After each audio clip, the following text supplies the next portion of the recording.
Reddit, what's your favorite no fking way story? One winter, I went sledding down a popular hill in my hometown with my brother and his wife. At the bottom of the hill, there's a frozen pond. My sister-in-law hopped on the back of my sled, sitting backwards, and we went down together. Due to the extra mass, we started going way faster than I'd expected. When I noticed we were heading right toward a little kid, I just couldn't maneuver out of the way. So I leaned forward and scooped the kid up, holding him up like Simba. Then I realized we were still about to sled into a frozen pond. So I bailed out and held the kid as high over my head as I could. I stood up, set the kid down, and looked around for his parents. When I saw a big dude coming at me, I was like, oh shit, here we go. Then he got closer and I realized it was of my closest friends, and that the kid I ran into was his son who I babysit regularly. I thought to myself, no fking way, and gave him a big hug. The kid said he thought it was awesome. Double quote. A few years ago, I made plans to go see Nine Inch Nails in Massachusetts on their final tour with a friend of mine along with his two friends. We're from NY. On the trip in, the M.I.A. song Paper Planes comes on and three of us start singing along, making all the noises obnoxiously, which annoyed the fourth guy, Shane. He tells us that he hates the song, which ended up being bad idea, because my friend found and purchased the single for that song, complete with 5 remixes. Later that day, we headed into town a couple days early, so there was plenty of annoying Shane with the song, along with making jokes about how maybe if we ask nicely Trent Reznor will play it at the concert. The day of the concert comes, and as the opening act, Street Sweeper Social Club, plays their set, the singer announces this next song isn't on our album, and launches into a cover of, you guessed it, Paper Planes. It took a few moments to sink in because I really couldn't believe that it was actually happening. It was too perfect. Here we had been annoying him obnoxiously for the entire trip with this song, which the rest of us genuinely liked, for the record, only to have the opening act of the concert played out of nowhere. My sister was driving down the street at 45 miles per hour with her windows open and a deer ran into the street. Instead of hitting this deer, the deer jumped into her car through the window, landed with its head in the foot part of the passenger side seat, and its butt on the headrest. The deer was freaked the FCK out, and with its butt in the air, proceeded to shit all over the car. She obviously pulled over. Several people stopped to help and asked her where the deer was. She just stood there screaming, "IT's in the car.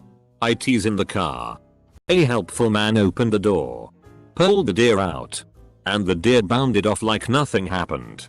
For imagery, she was driving a late 90s Ford Escort at the time.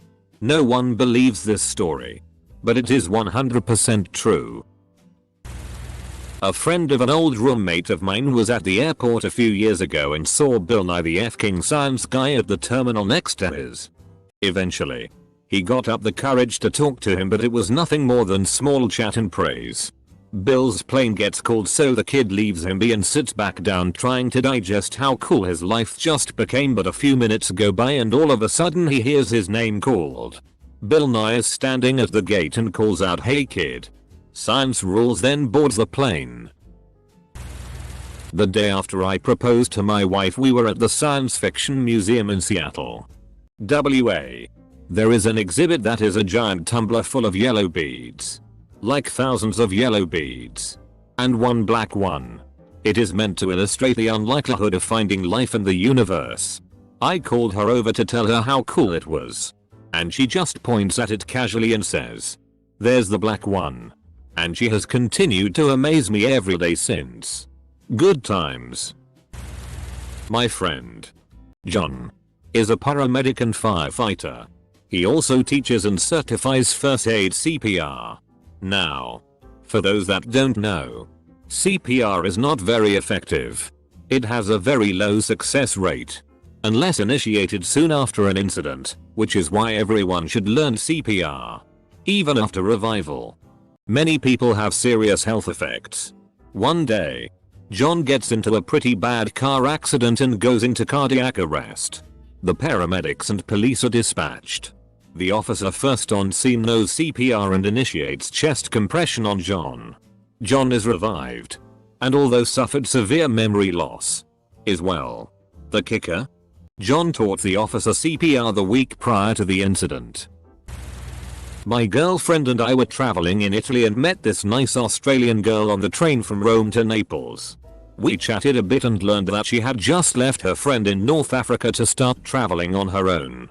Fast forward 2 weeks and my girlfriend and I are now on a bus from Brasov, Romania to Bucharest, and we ended up randomly meeting the Australian girl's friend that was left in North Africa. I was deployed in Iraq and was out on a convoy on deck. 31. 2007. Long story short, I unknowingly pissed on an IED, which exploded 30 seconds after I walked away. This was on my birthday. TLDR. Trudge trudge piss trudge trudge boom. Do you have magic piss that delayed the explosion? Or are you just one of the luckiest people alive? Lucky. My buddy John was up in the turret. The hood of the truck that set it off went flying like a foot over his head. Edit. Incidentally, about 2/3 of the explosive, it was ammonium nitrate, was apparently wet. It had been buried there for a long time, and a lot of it was ruined and didn't go off. My brother's friends are twins and are friends with the Bush twins. Makes for a cute photo op. Well, about 7 years ago they were invited to their birthday party at the White House. It was a gag gift party. As they are going through the metal detectors, the Secret Service inspect the box with the presents. Pull out 2 giant black dildos. They stare down my brother's friends before proceeding to burst out laughing. I still can't f***ing believe they went through with it. The truly giant balls.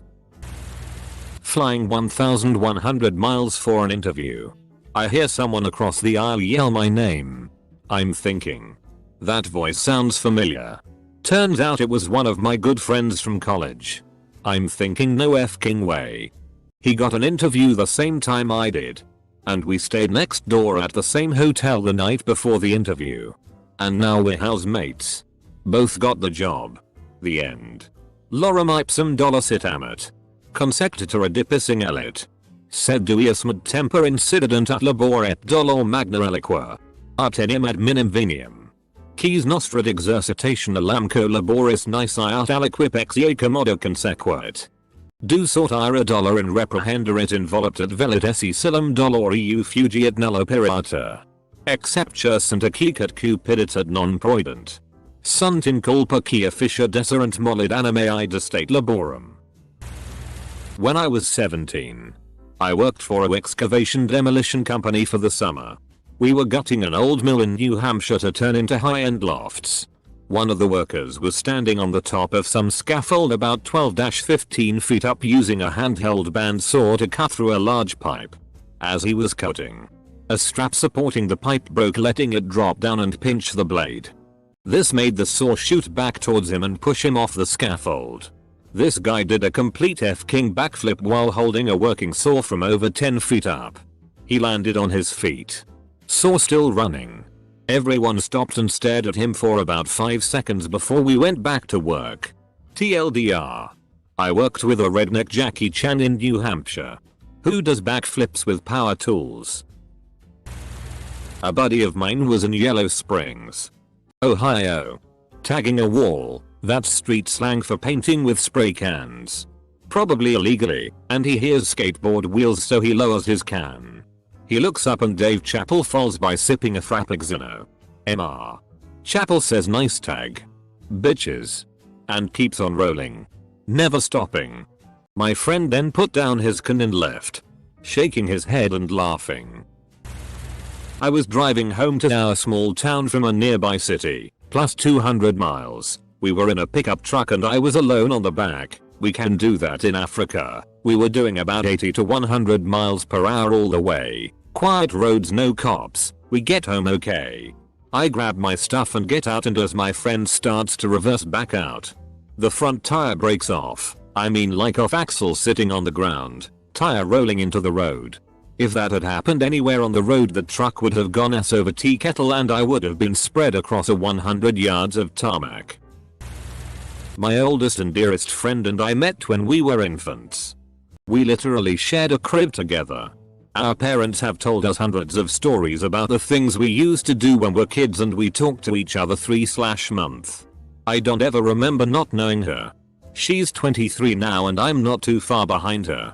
She went to University of Michigan in Ann Arbor and I went to Michigan State University in East Lansing. About 3 years ago I randomly went to Ann Arbor with some friends and was trying to find her to catch up and see her new place. As I was walking and talking to her on the phone, she mentioned she lives on N Street. I joke with her and say, "Ha, I live on N Street. What a coincidence.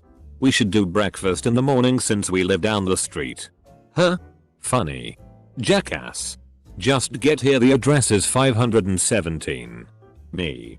Wait. Your address is 517 N Street? Huh? Yes, me. My address is 517 N Street. I get to her place and realize that not only do we have the exact same address in different cities, but our crossroads are the same too. She lives on the corner of Ann and Division. I live on the corner of Ann and Division. TLDR. I've known my bestie for my entire life and we're both living at the same address in different cities at the same time. What kind of strange spot on numerology is that? I was traveling through upstate NY and had stopped at a gas station. This is the story that the Egyptian guy working at the register told me. Before his family moved to America, they lived just outside of Cairo. His father was driving home one night when he was flagged down by a woman walking down the road carrying a baby.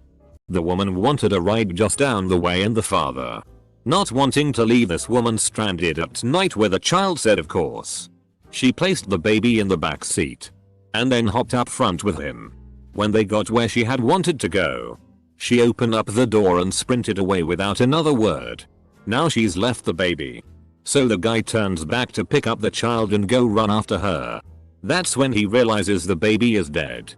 She left a dead baby in his car. TLDR, guy picks up woman and baby. Woman leaves baby in car. Baby turns out to be dead. Met a pretty girl online. Meet her for coffee. I mention my birthday and she demands to see my license. Confused, I comply. Turns out we have the same birthday. More chatting.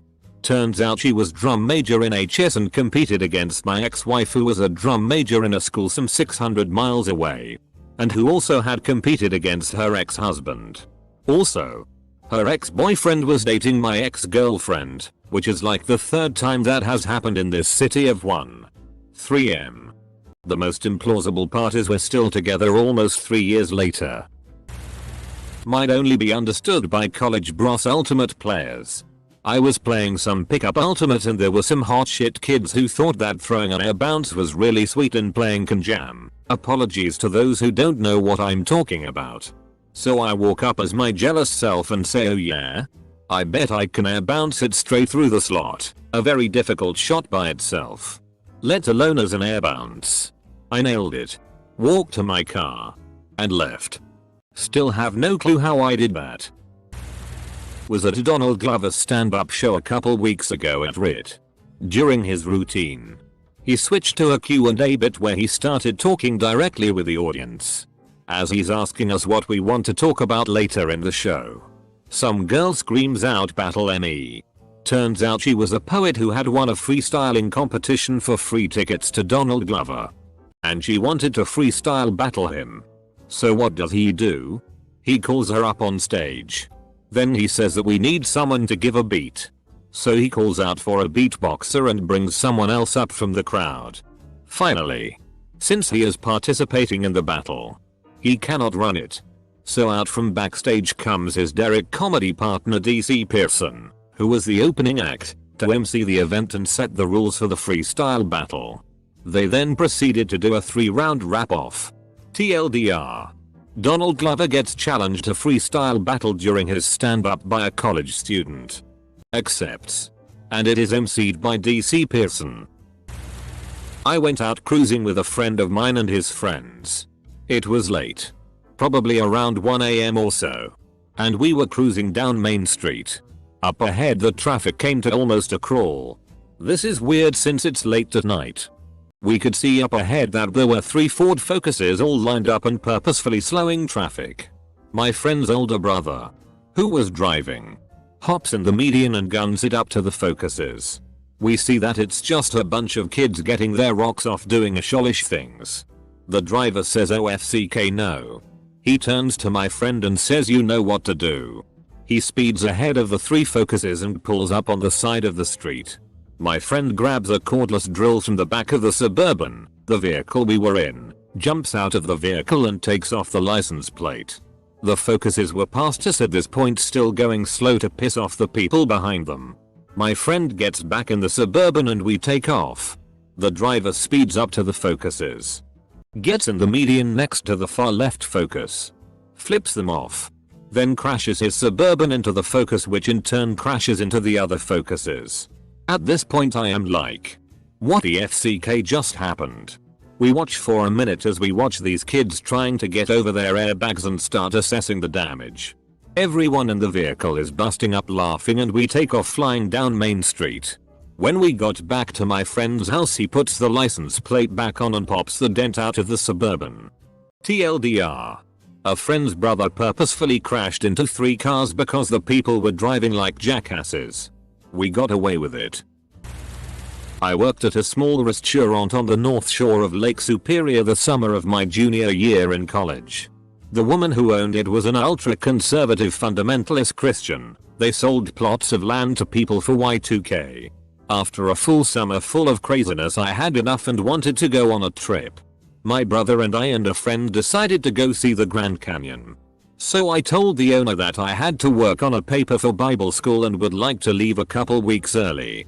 She was reluctant, but in the end sent me off with her blessing because I was doing the Lord's work.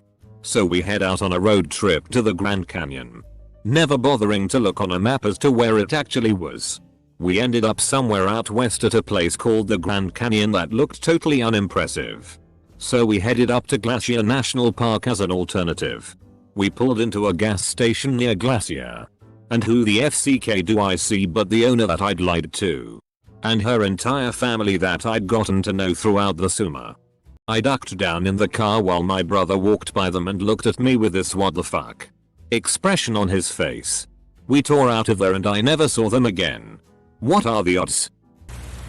I wouldn't call it my favorite, because this is just off the top of my head. But it is the only thing I can think of at the moment.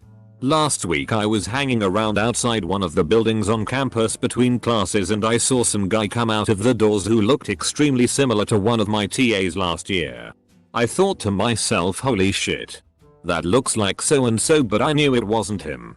But the fact that it looked like the TA made me think back on that class I had last year for a few moments.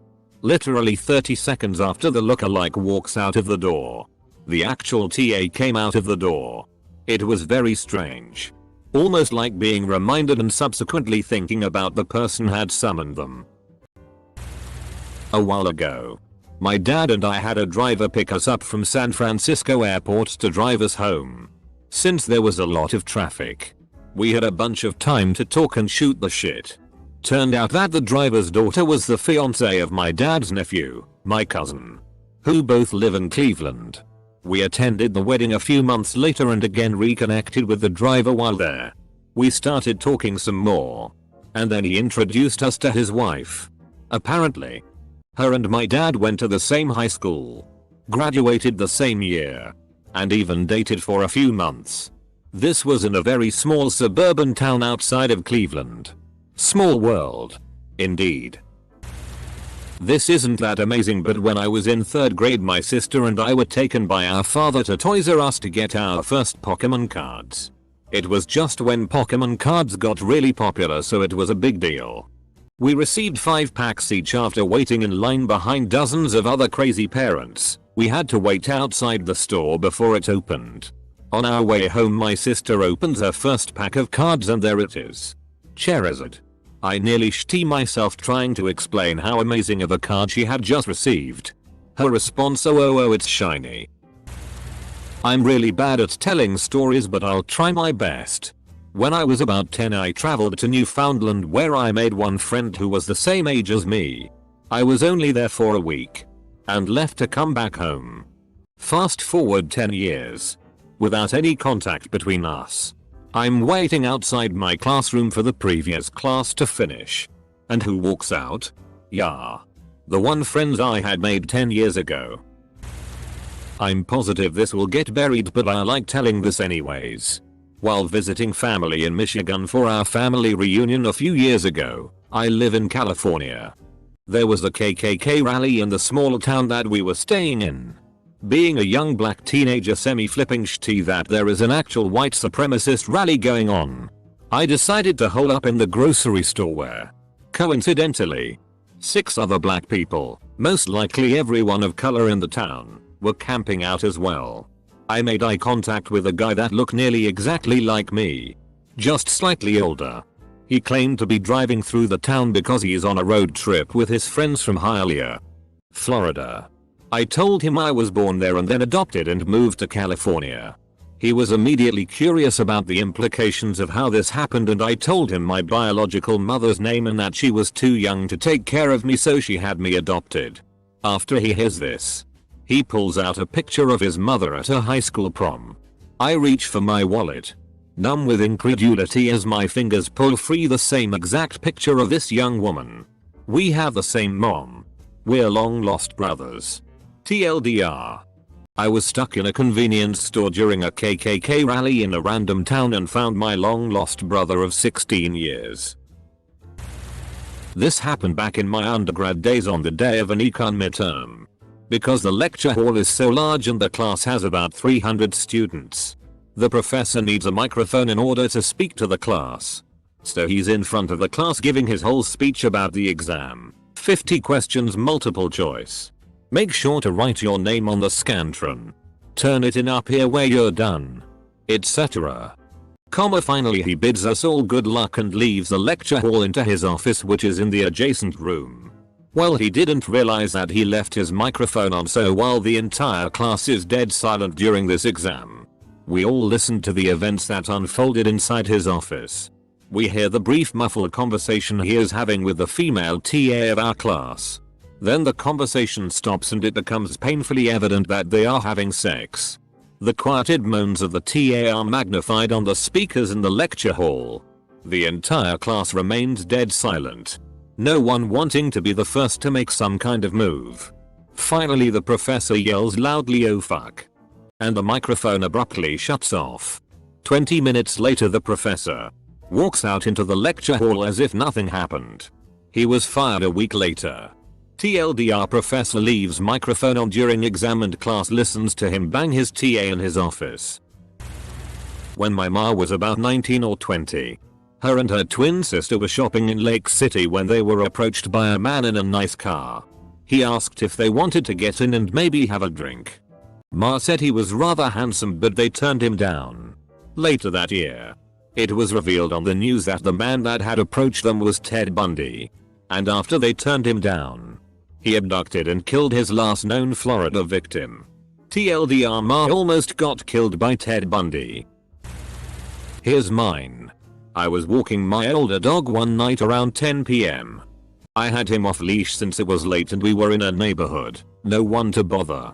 I kept track of him for poo duty as he sniffed around and we were approaching an intersection. The house we were walking along was 20 feet from the sidewalk, where I was, and was edged by very large juniper bushes which he was checking out. Suddenly he stopped and dove into a bush. This was odd considering he was nearing 10 years old and although he's active, he's not crazy like that. Note lab husky mutt for reference. Out of the bush comes some sort of snarl scream and all I could think was shit. He got a raccoon. And out leaps a immature mountain lion, at least 20% larger than my dog. It runs off down the road. And I stand there, terrified, yelling no f***ing way as he comes back to me wagging ass like he's the greatest dog ever. Which is very likely considering that cat was much bigger than me. It was probably his most well-earned rawhide bone he's ever earned. Ninja Reddit regarding bone. Oh Reddit, you so silly. Once, waiting in line at a restaurant, I see the guy in front of me. I think I recognize him. But I don't know what from. The entire time I am waiting, I am searching in my brain as to why I knew him. He turns to me and says, "Do I know you?" Double quote. We both stood there for a good 10 minutes. Going through high schools, workplaces, friends, etc. Anything to find out why we knew each other. As far as we could tell, though, there is no reason at all we should have ever met before. But we both clearly recognized each other. To this day, no clue